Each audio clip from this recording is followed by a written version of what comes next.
Perfect. So let's go ahead into the introduction to GIS. So GIS stands for Geographic Information Science or Systems, depending on the context that you're using it in. For example, my degree is in Geographic Information Science, but the software that you'll be using is a Geographic Information System. It's used to map people, places, and things. And actually just a couple days ago, I had someone come up to me and he was like, so as a geographer, if all the land in the world is already mapped, like what do you actually do with your job? And I was like, well, Howie, let me tell you, there are a few different uses to use GIS and so many different ways to use it. One thing, for example, is to look at weather and climate throughout the world. Another way to use it is to see where vaccines should be distributed based on where people are located and their risk for a certain disease that you're vaccinated against. The one example that I also told him was, yes, all of the little islands in the world are already mapped and you can see them on satellite imagery. But country borders, for example, are changing all the time. So with wars and countries becoming independent and other countries becoming territories and things like that, borders are changing all the time. So that's another way to use GIS. And with that, there are many different kinds of maps that you can make.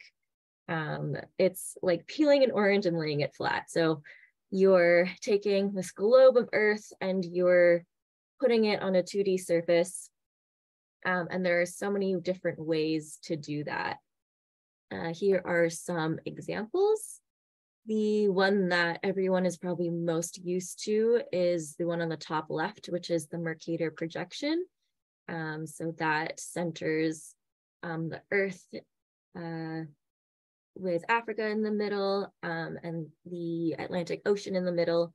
But one thing about this map is that it greatly distorts the areas of different countries. So you can see Antarctica looks huge compared to Africa, but that's just not true.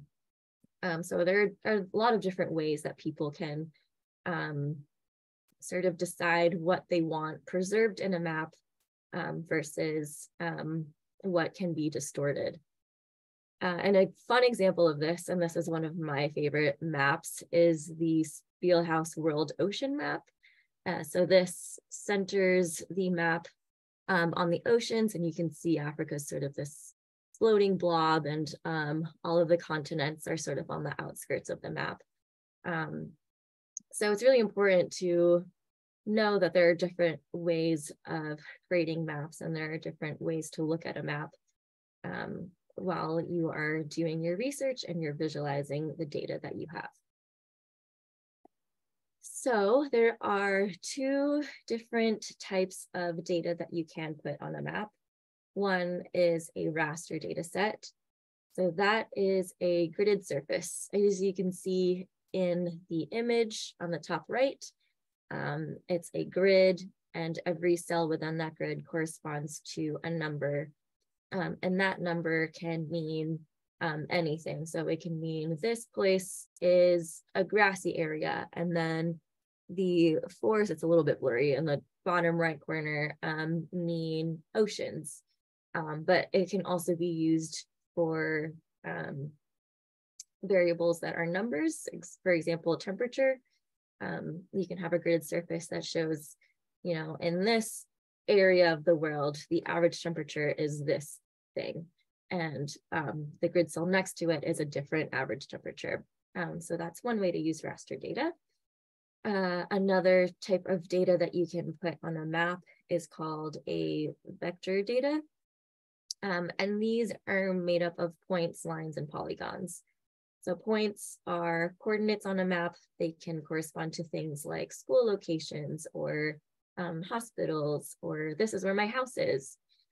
And then lines are basically points that are connected. And these can correspond to things like roads or rivers or things like that. And polygons, lastly, are a set of points that are connected and enclosed. And that can be things like state boundaries or country boundaries, or this is the outline of my house and things like that. So throughout this program, I think the data set that you'll probably be mostly working with will be vector data sets. And I will show you all how to put them on a map on Arc-Gis Online. And I think if you haven't already gotten your login info, I think Radhika and her team will be providing that to you all. So when I sign in,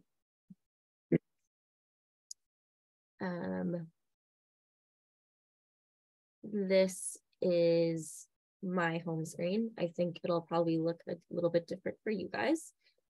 And the two tabs that you'll most likely use are the map or the content. So let's go straight into the content tab so that we can start creating some content. And I think you guys should still be able to see my full screen. I just want to show this Excel sheet that I have.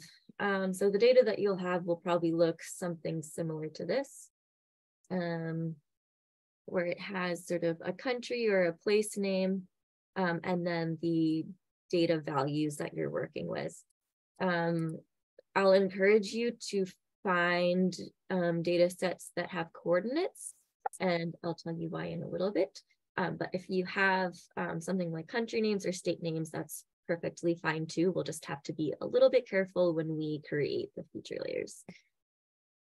So let's go to my content. So to back up a little bit, on a map that you'll make on a web map in this environment, it's made up of feature layers which come from data sets such as the Excel sheet that I just showed you. So in order to make a feature layer, you have to turn the Excel sheet into something usable here. So here I'll click on new item, and then I can just drag and drop that file. And it asks you, how would you like to add this file? And I would like to add it as a hosted feature layer.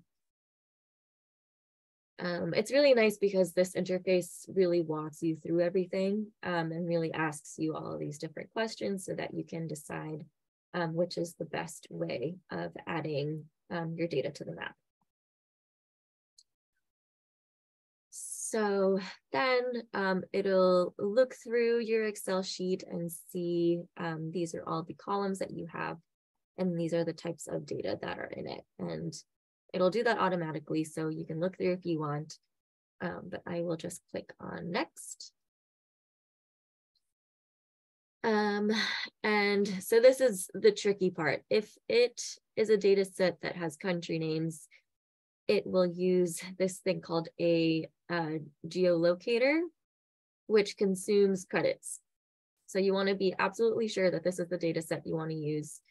But it also doesn't take up too many credits. So if you mess up a little bit, it's totally fine. We just want to be careful of that.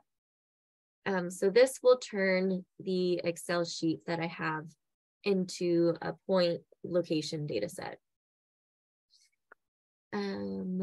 And it'll say which field in that data set shows where the location is. And I will say the location information is in one field, which is entity. So that's the field that shows where the countries, where the data are per country. And as you can see, this will only use 6 credits, and I have 3,000 in my organization available. So again, it's not a big deal if you need to use up a lot of credits, but you just want to make sure this is what you want to do. If you want to put the same data set into sort of a polygon feature where it shows the outline of your country, we will be sending some resources later on to be able to do that. But for time's sake for today, we'll just be doing point locations. So I will click next. I can give it a title. This is the share of global plastic waste emitted to the ocean in 2019. I'm just going to keep the default title there. You can add tags, you can add a summary, and then save that. And it will publish that data set as a feature layer. So it'll say that all of the locations were matched, which is great, which means that every country in that Excel sheet, they were able to figure out where they were on the map. So from here, you can look at the data table and see that it's the exact same thing as what is in the Excel sheet. So from here, I want to open this in a map. You can do that one of two ways. The first is from the feature layer itself. You can say open in map viewer, or you can go up here and start a new map. So I'm going to start a new map just to show you how to add a feature layer to it. So I'll click on the map tab.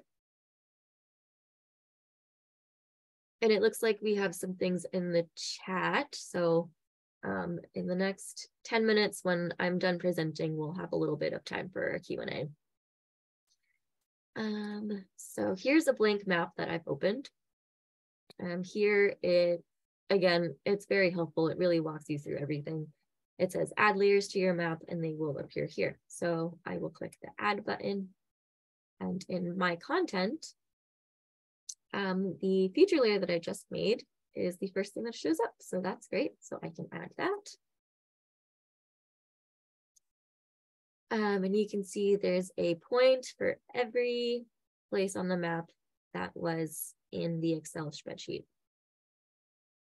So from here is where the fun part begins, where you can really start to think about what colors you want to use, how you want to display your data, and tell the story that you want to tell for your project.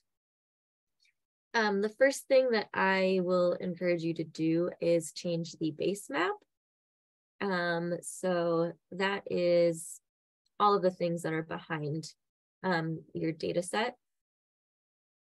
And there are a few different ones. So if you go in the leftmost panel, you can sort of collapse and uncollapse this so that you can read whatever is here. But if you go to base map, you can change the background. So for example, here's an imagery base map.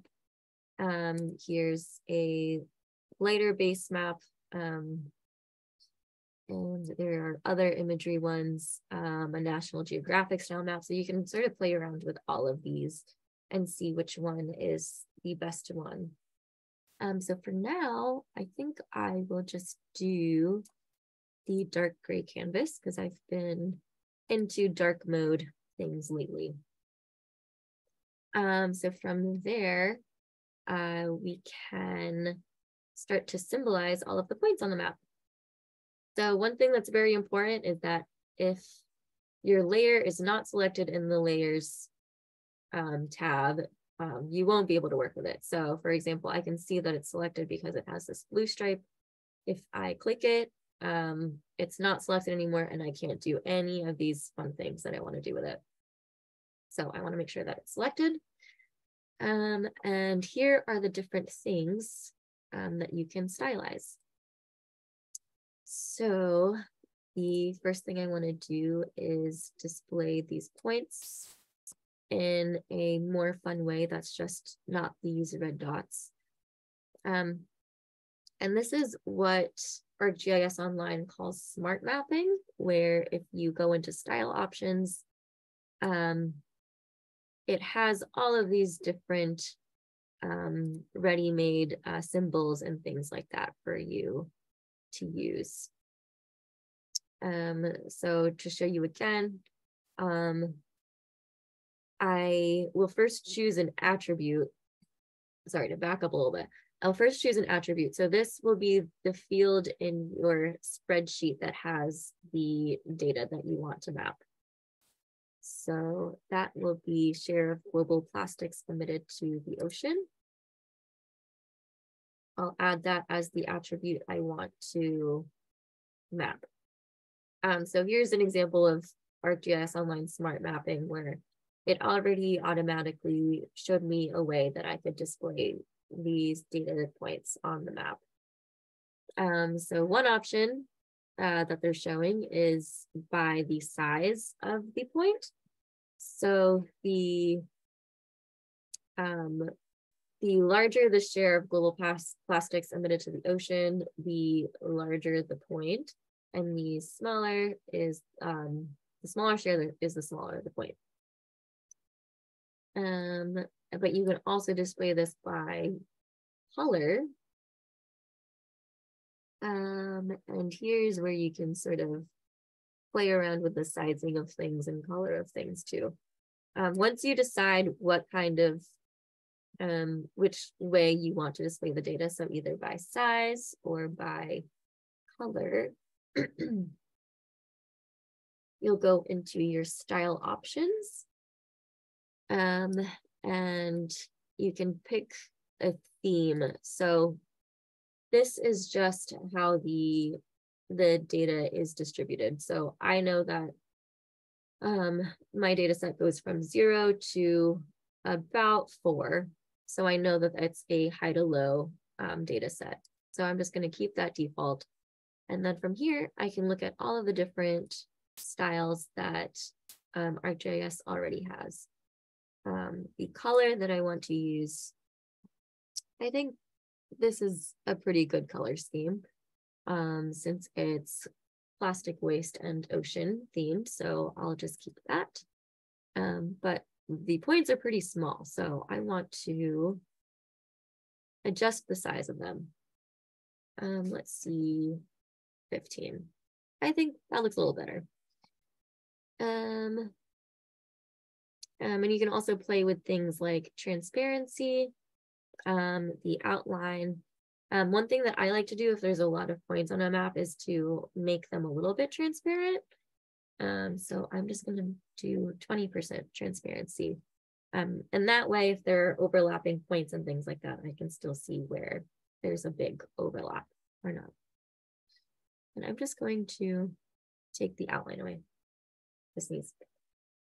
Okay, it's gone. And from here, you can sort of play around with the distribution of colors in the map. So since the points look pretty dark here, maybe I'll start from 1 and then go up to 5.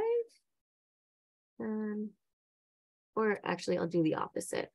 I'll go from 0 to 2.5. And then some of these data points are more visible now. So that is how to symbolize your points on a map.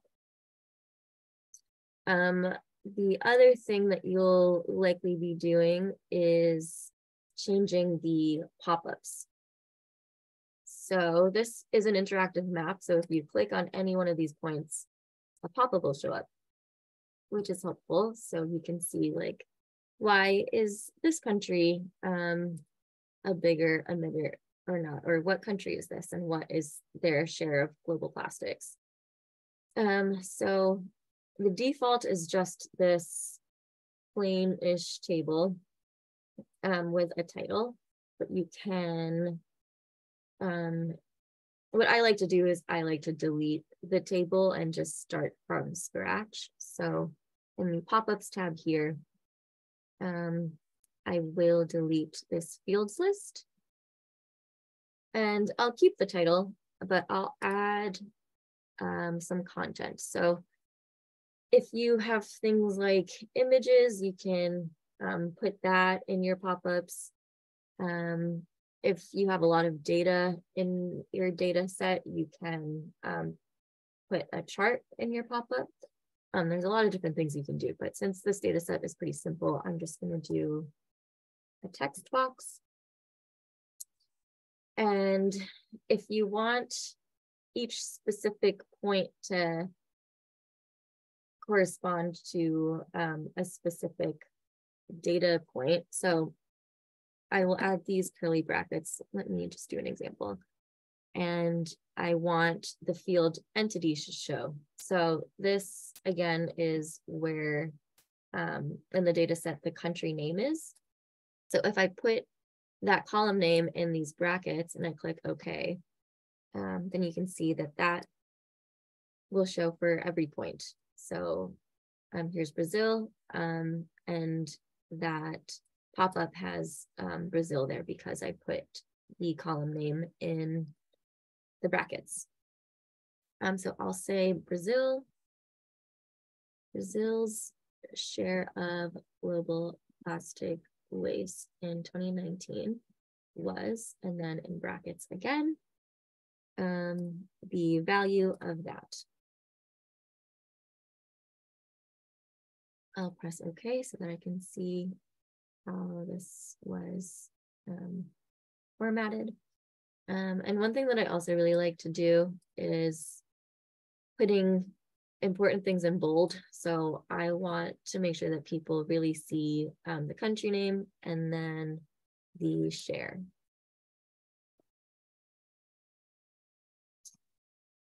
And that's it. There's your map.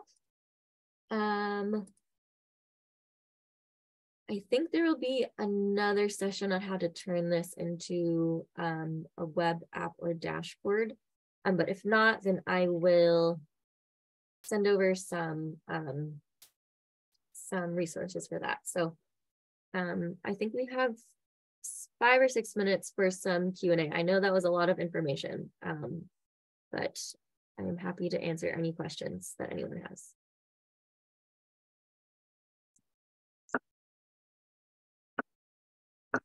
I'll go through the messages. Let's see.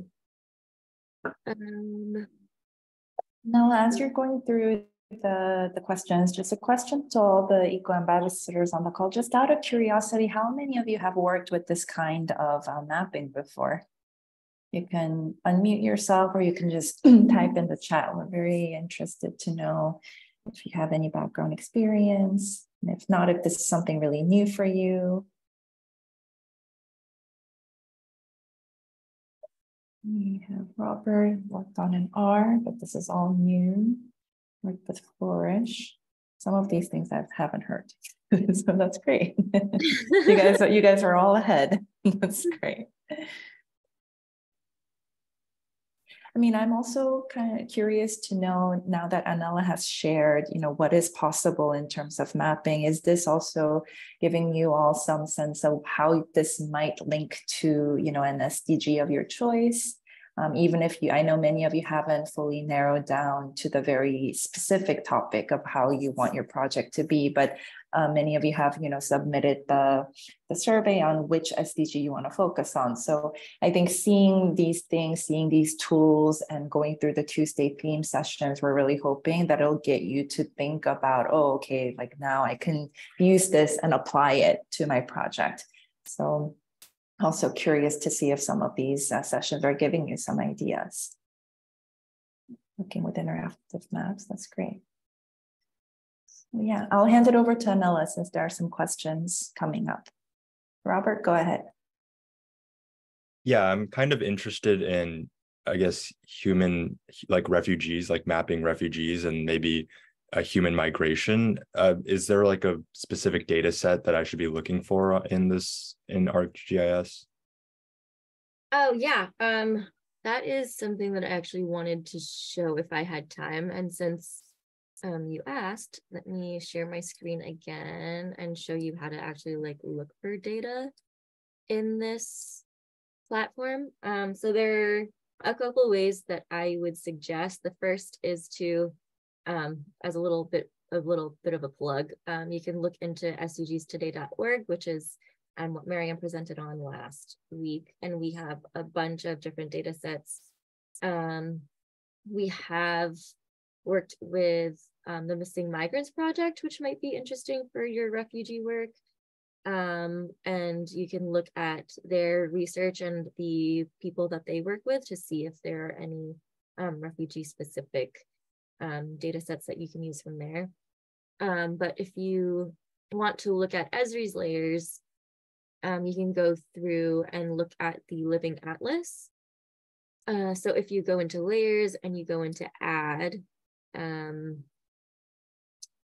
here, this is all of the content in my content, but you can go into the Living Atlas, and these are all different authoritative data sets that you can add to your map. I don't know if there will be anything specific to refugees. But if there's a data set that you want to look at further before you add it to your map, you can just click on that feature layer and then go and, I'm sorry, all the screen share stuff is in the way. You can look at all of the details of the description and things like that. And from here, you can find different resources to look at too, if there are feature layers that aren't already in the platform.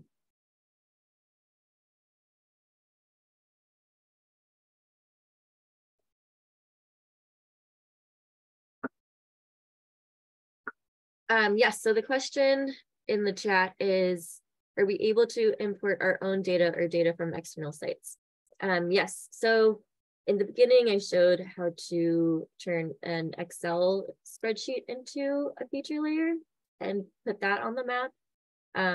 What I would suggest is to find where you can download that data from an external website and have it on your local drive so that you can do that same method. And again, we'll be sending out some resources so that you can go through everything that I just showed today.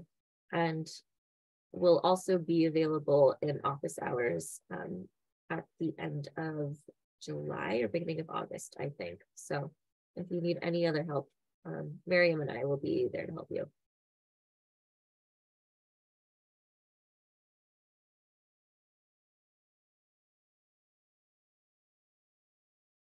Okay, I think, oh, okay, one more question from Laura, and then we'll go into the breakout sessions. Yeah, so I was wondering, can we like take data from official sites like governmental sites or something, or do we have to have like permits for rights or anything? Yeah, that's a great question. So for every data set that you come across, there will be sort of like a terms of use or copyright information.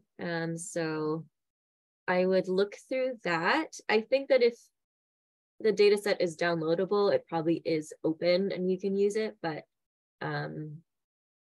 you can check there. And I think for the purposes of this program, I'm not sure how widely these story maps and your analysis will be distributed. So yeah, I think just making sure that the data set is open through the terms of use on that data set will be helpful.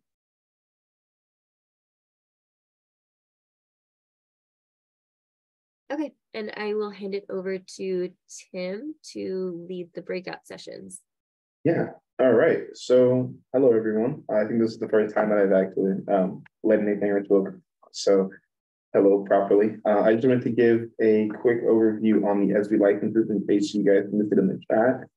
The Esri licenses are going to be handed out based on your completion of the form feedback for in week 1 in the Google Classroom.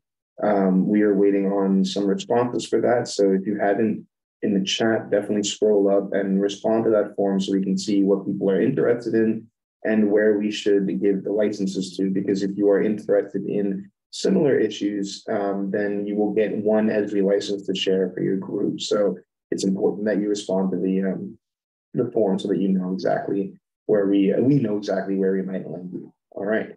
So with that, I'm going to break us out into groups. They will be assigned randomly, and this is a 10-minute session to kind of allow you to debrief the information you just heard, ask any questions to the people that are leading the group, the breakout sessions, and then we will reconvene after that. So let's do that.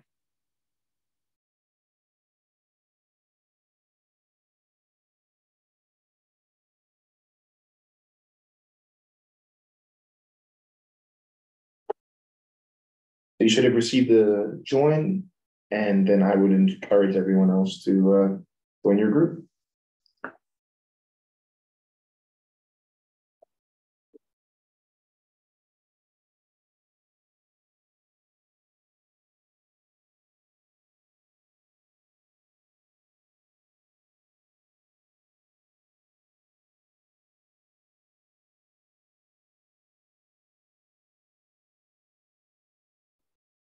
Tim, I accidentally didn't join my group. Can you put me back in? Yeah. Thank you. I'm going to join you to group 4. Thanks.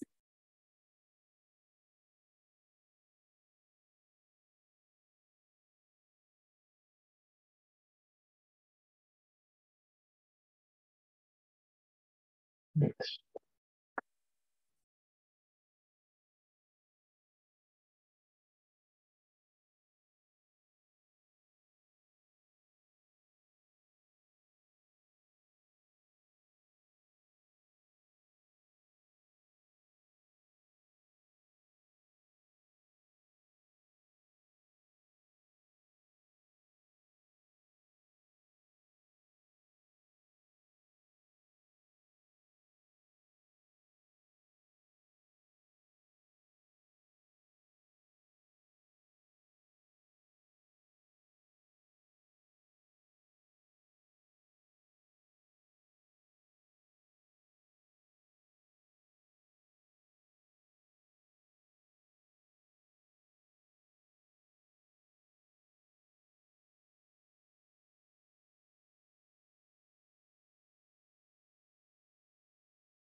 All right, so we should be getting everyone soon. Sorry if I abruptly ended any conversations, but I wanted to make sure we had enough time for our guest speaker to fully flesh out their ideas and discussions. So I hope you guys enjoyed the breakout groups. I was telling our group that in the future, they will be a little more set. They won't be random. They'll be based on interests and particular desires for the story map. So we'll discuss that in the next coming week. And I'll hand it back to Mel. Great, thank you. Yeah, that was really exciting. I'm glad that everyone got to sort of do a little bit more personal talks and things like that. So for the next 10 to 15 minutes, we have James Gibson from the Center for International Earth Science Information Network, otherwise known as CEASN, which is part of the Columbia Climate School, talking about his GIS research. So handing it over to you, James. Thanks.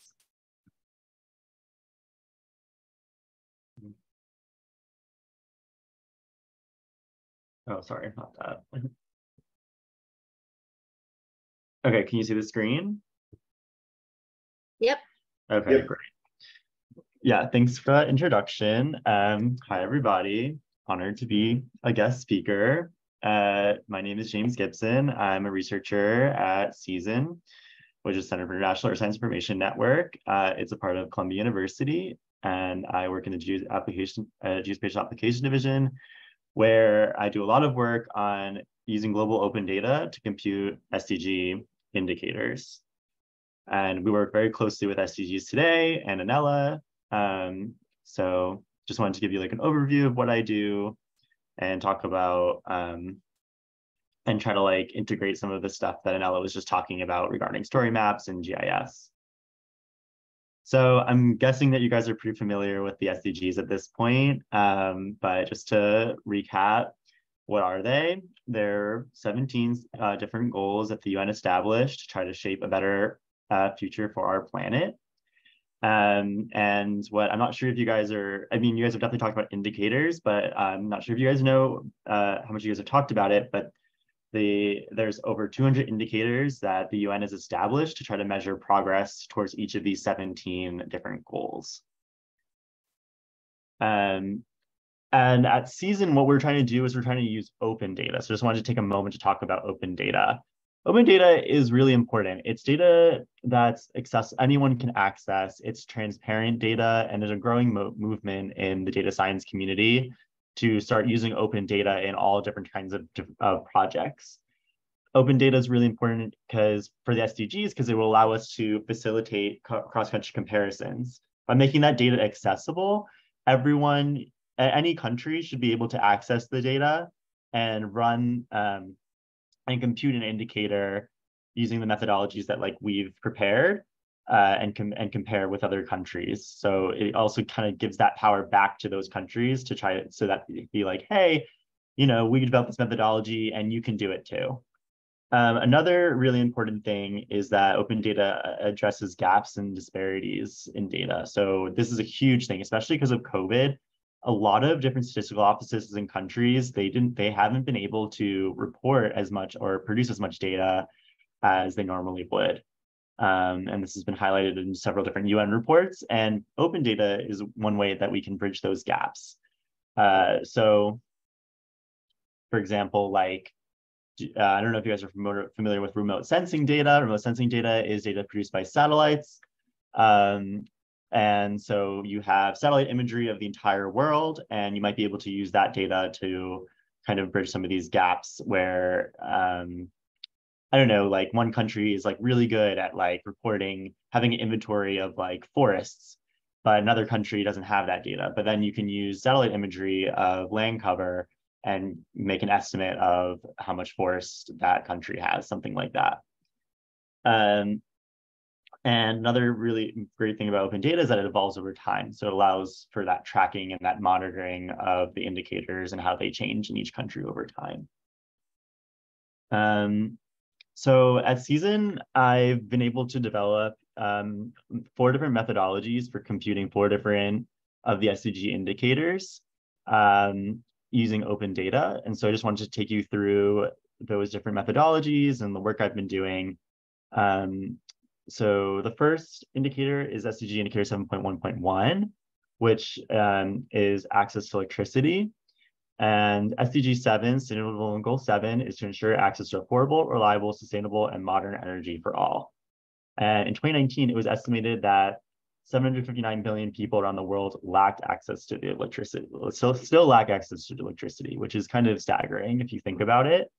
You know, like here in the States, I think we really take that for granted in a lot of ways. I also just wanted to open it up to the chat and just like if you guys want to like write in the chat or like raise your hand, just what electricity is important for, why is this indicator so important, and just like share your thoughts as I go and just kind of make it a little bit more interactive.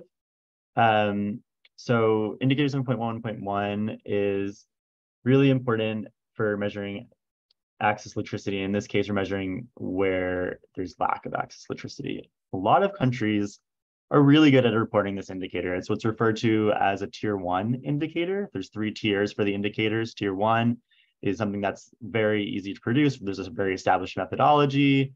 And tier 2 is a little bit more ambiguous, but there is a methodology in place. And then tier 3 is, there's no longer any tier 3 indicators, I believe, as of recently, but tier 3 was when there wasn't a methodology for computing an indicator.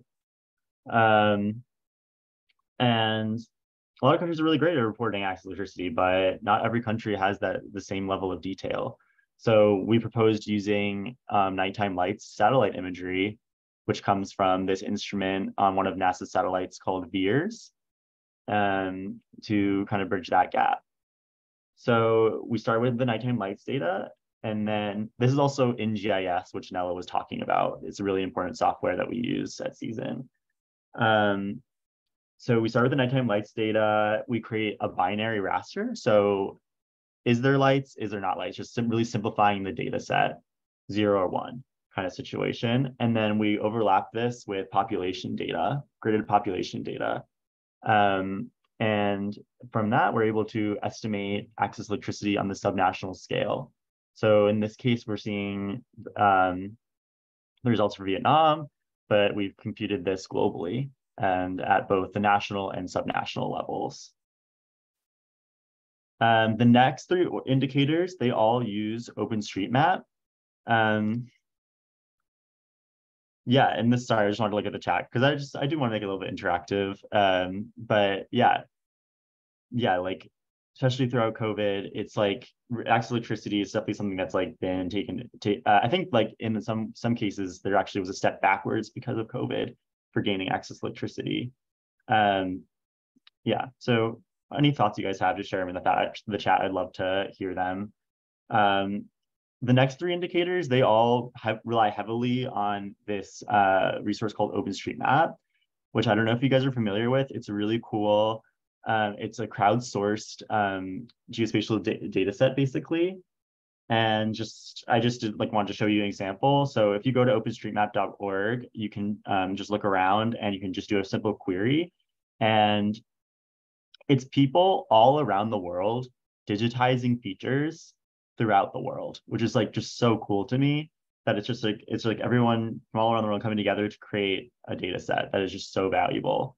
And so if you just like query like Midtown Manhattan, like on the left, you'll see like all of these things that have been digitized, like restaurants, roadways, different like hotels and buildings and things like that. And this data set is really key for the next 3 indicators. So I just wanted to introduce you to that.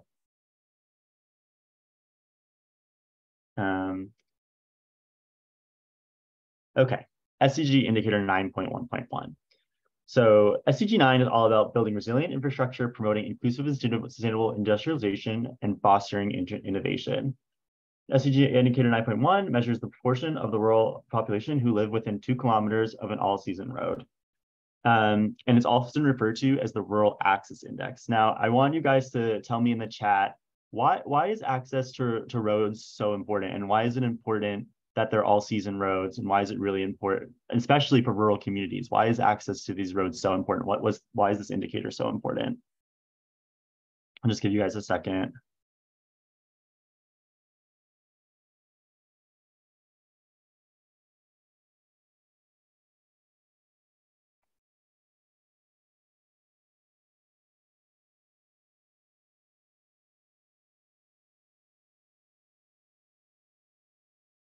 Also, if anyone wants to speak too, they can. That's okay.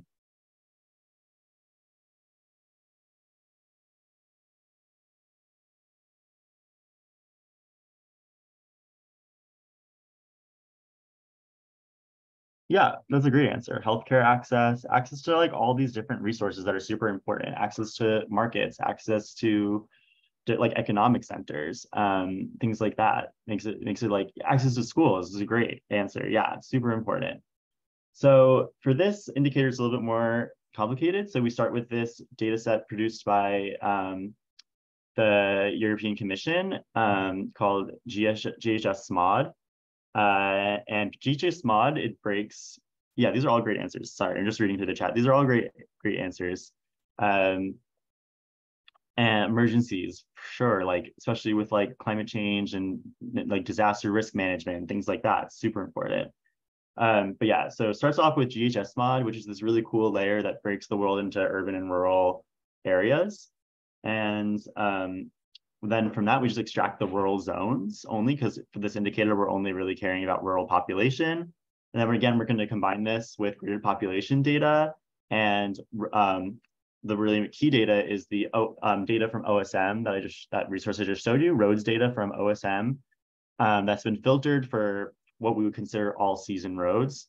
So when you're digitizing features in OSM, they'll have like kind of sub fields that we were able to use to kind of like guess, is this an all season road? Is this a road that's gonna be motorable all year round? So like things like, what is the road made of? Like what's the surface type?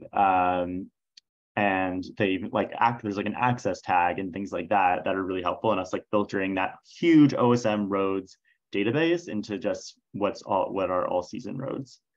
And so then we would buffer that, which is a tool in GIS. So making like a region around the roads that's 2 kilometers.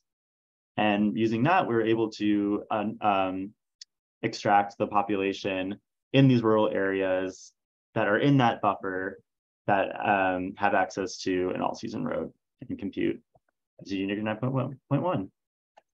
Okay, so then the next two have to do with SDG 11.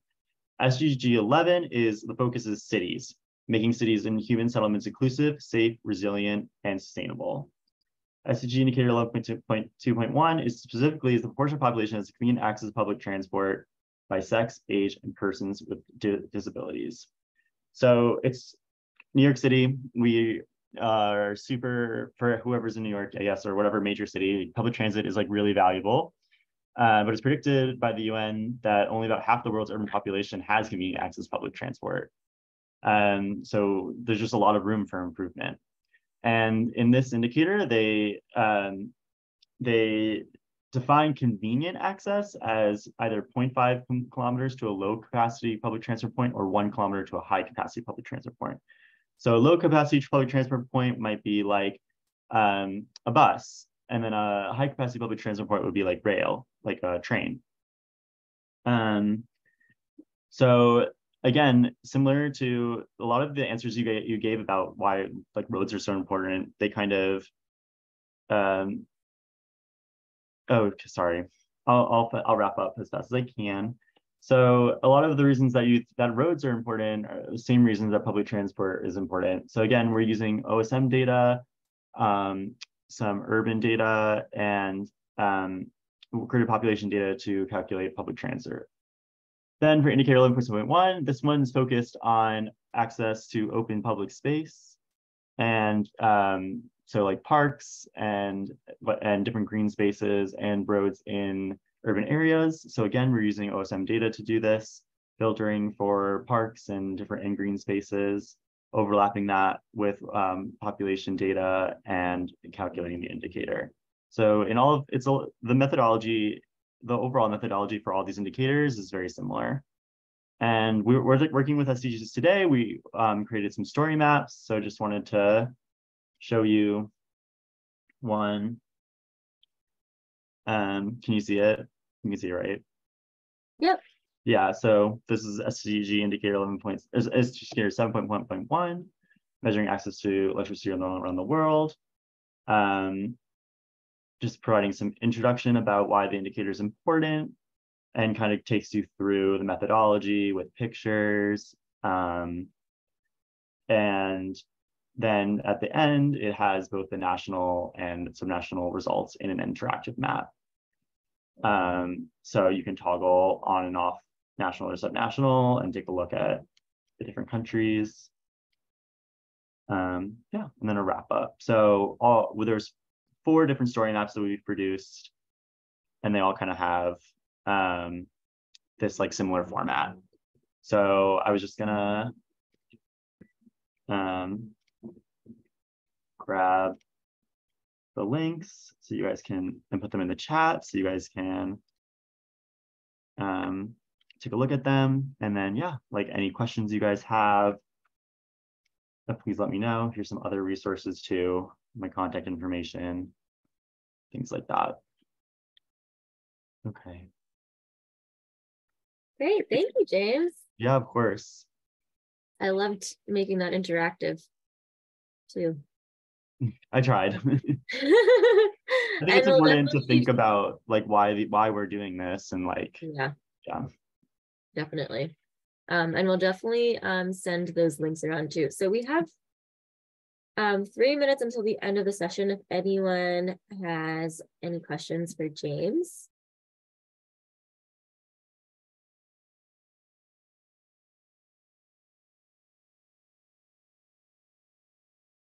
And we'll send his contact info afterwards. Robert? Yeah, I was really fascinated by those like graphs that you showed. I guess my question is like, how do you think Arc-Gis can help with, data disaggregation, or making sure that we can more accurately represent populations, I guess? Yeah, I know, that's super great question. Arc-Gis is a great tool for doing disaggregation. There's I don't know how familiar you are with JS, but there's a whole like set of tools that like are very useful for this kind of stuff. A lot of the gridded population data sets that we work with, we don't produce them, but they all use disaggregation to get like more. So you're basically like you're using ancillary data, so like data that's not related to population at a higher resolution to make estimates of where the population is. So like maybe you don't have like a good understanding of the population in a county, at a higher resolution, but there's a lot of roads in one section, so you can make this estimate that there's going to be greater population density near the roads, and you can do things like that, like different disaggregation techniques using GIS and Python, things like that.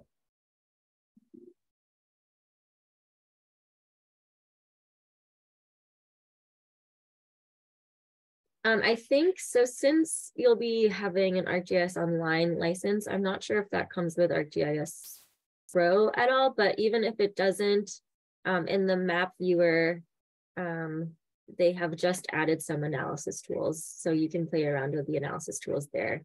And if they're not in the map viewer, there's the map viewer classic that you can open. There should be like a little button in the top of the map viewer that I showed you to switch over to map viewer classic, and there are a lot more analysis tools that you can play with there too.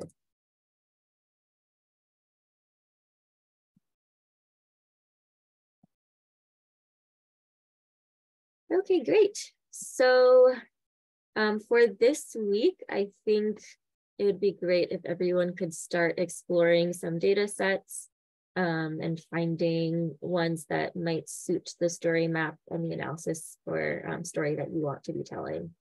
And again, Miriam and I will be available for office hours at the end of the program or while you're wrapping up your projects. But we will also send over everyone's contact information if you have any questions on that.